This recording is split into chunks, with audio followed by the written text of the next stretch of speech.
T'es jeune. Tes rires. Ta voix. Ton éclat m'attire. Mais je n'attends que l'heure où le plaisir en toi, mimant l'agonie, me portera à la limite de la folie.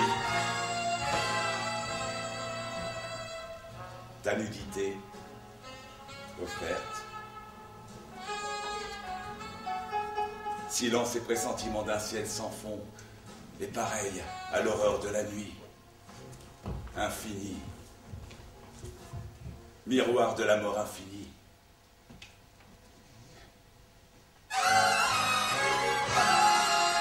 Le vide désespérant du plaisir. La peur, au moment où naît le désir de ce qui nous fait peur et nous donne la nausée. La peur à la limite de défaillir. Ah, les femmes sont redoutables. Tu m'aveugles. Tu m'ensorcelles. Tu me souilles par ta lente hystérie qui se dégage de toi. Évaporée.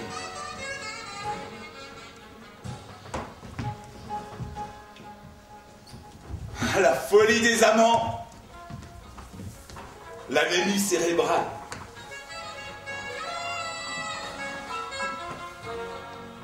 L'amour veut la possession. Sans savoir ce que c'est. J'étais le roi, et toi la princesse sur cette terrasse surplombant la mer. Notre amour est né de notre rencontre comme la beauté est née de la rencontre de la lune et des vagues.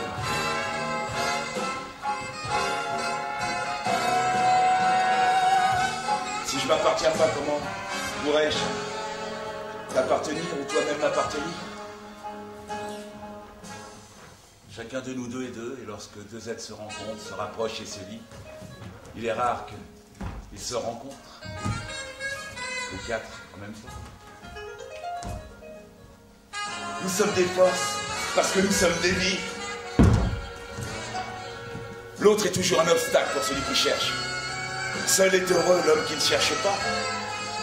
Car l'homme qui ne cherche pas peut trouver, car il possède déjà. Posséder, c'est être heureux. C'est ainsi que j'aime.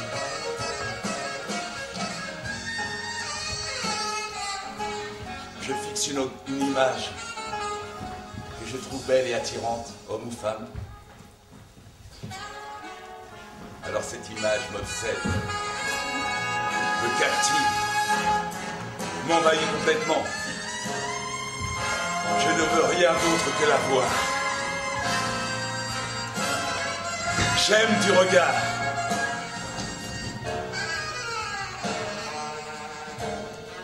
L'immense série de personnes et de choses qui constituent le monde n'est qu'une galerie de tableaux sans fin dont l'intérieur ne m'intéresse pas. Parce que l'âme est monotone et pour moi l'homme n'a pas d'âme. Son âme n'intéresse que lui seul. C'est ainsi que je vis. Je vis ainsi. Vision réduite à l'état pur. C'est mon destin naturel du contemplateur, indéfini et passionné. C'est le rêve pur qui m'enchante. Je demande rien d'autre à la vie, y assister en spectateur. Je demande rien d'autre à moi-même que d'assister à la vie.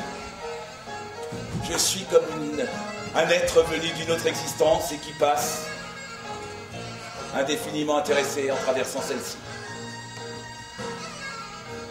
En tout, je lui demeure étranger. Il y a entre elle et moi une vitre.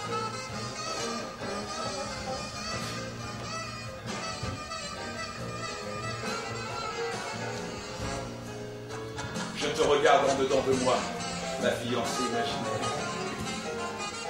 Je t'attends au fond de ma rêve.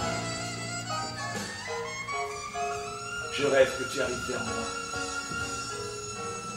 Dans mon rêve, tu ouvres la porte de droite. Si en arrivant tu ouvres la porte de gauche, cela créera une différence entre mon rêve et toi. Toute la tragédie du monde tient dans ce petit exemple qui nous montre à quel point Ceux auprès duquel nous pensons ne sont jamais ceux auxquels nous pensons. L'amour veut posséder et rendre sien ce qui doit rester en dehors de lui.